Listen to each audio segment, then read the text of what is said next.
बिस्मिल्लाहिर्रहमानिर्रहीम तो गाइस अभी ओपियम और मॉर्फिन जहाँ भी लिखा हो एक ही बात है। और हमारे जो है ना सेंडम में मेरे ख्याल में ये था, हाँ यस सेंडम में था कि क्वेश्चन पूरा था। क्वेश्चन नंबर मुझे आज भी याद है 8 था। हाँ उसके अंदर था कि फ्लैश लाइक जो होता है ना वो वोमिटिस बंदे को है, ठीक है। पिन पॉइंट जो होता है ना वो प्यूपल है। हाँ ये वाली कंडीशंस थी। एक लड़का है जनाब उसको, तो उसको क्या वो पॉइजनिंग किसकी होगी, उसका था ओपियम। यस तो अभी इसके साइन एंड सिम्टम में बेसिकली पहले मैं बता दूँ तो मुख्तलिफ स्टेजेस होती हैं। एक होता है हमारे पास स्टेज ऑफ एक्साइटमेंट, ये जिन्हें MCQs चाहिए मैंने ऑलरेडी चैनल पे अपलोड कर रखे हैं, वहाँ से जाके स्क्रीनशॉट लेके MCQ ज़रूर कीजिएगा। उससे बहुत ज़्यादा आते हैं, लोगों ने किए हैं और लोगों को बहुत फ़ायदा हुआ है। मेरे पास बुक्स पड़ी थी, मैंने उसकी MCQs अपलोड कर दी हैं। स्टेज ऑफ स्टूपर मतलब जिसके अंदर अनकॉन्शियसनेस हो जाए, और stage of necrosis. Stupor, excitement, stupor और नेक्रोसिस, ये 3 स्टेजेस जो होते हैं ना वो हमारे पास ओपियम या मॉर्फिन की होती हैं। अब इसके अंदर जो नेक्रोसिस बेसिकली क्या होता है, यहाँ पे होता है pin point pupil. Number second पे हमारे पास होता है डोंट रिएक्ट टू फाइट, मतलब कि वो जो भी कर लो वो रिएक्शन नहीं देता कोई भी, साइनोसिस होगा। और स्ट्रोक, चेन स्ट्रोक ब्रीथिंग हमारे पास आ जाती है।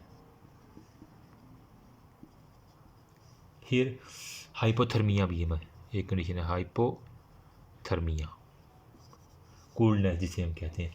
मैनेजमेंट क्या है हमारे पास, उसके ऊपर हम आते हैं।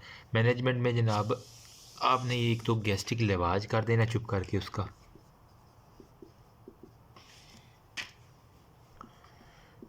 सही है।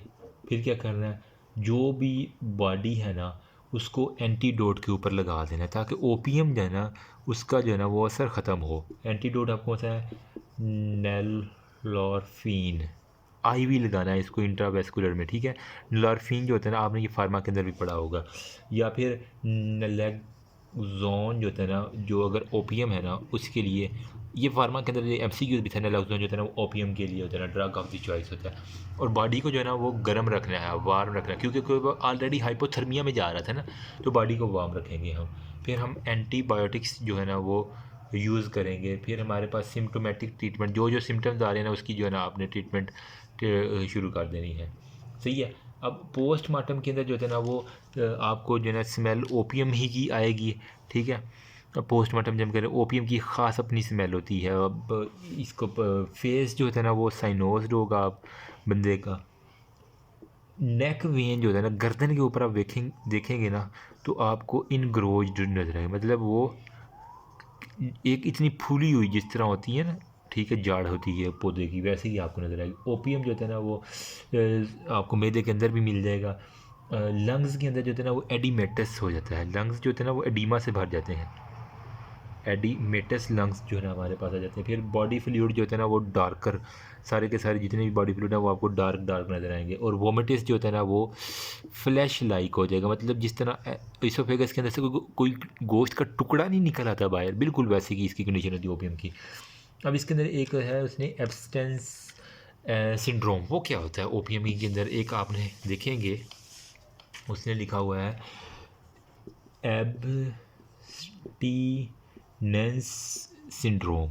ये होता क्या है, 6 से 8 जो है ना वो घंटे बाद विदड्रॉल के बाद जो है ना, जब हम 6 से 8 घंटे बाद विदड्रॉ कर लेते हैं ओपियम वगैरह को, तो उसके अंदर आपको जो सिम्टम्स नज़र आते हैं वो हमारे पास कह रहा है कि स्वेटिंग, लैक्रीमेशन, रिनोरिया,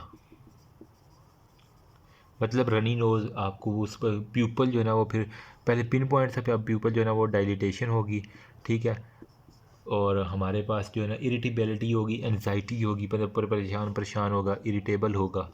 फिर हमारे पास एसिड बेस जो भी है ना वो इसका इम्बैलेंस हुआ पड़ा होगा, एसिड बेस इम्बैलेंस हुआ पड़ा होगा। पीएच जो होता है ना उसकी खत्म, वेट, डिहाइड्रेशन बहुत होगी, ठीक है, क्योंकि एक्सेसिव जो होता है ना उसको स्वेटिंग होगी और लैक्रीमेशन की वजह से उसको डिहाइड्रेशन हो जाएगी। ये सारी की सारी था ओपियम के बारे में। That's all about opium. तो अभी जो है वो नेक्स्ट जो है ना वो कैनिस्बस इंडिका,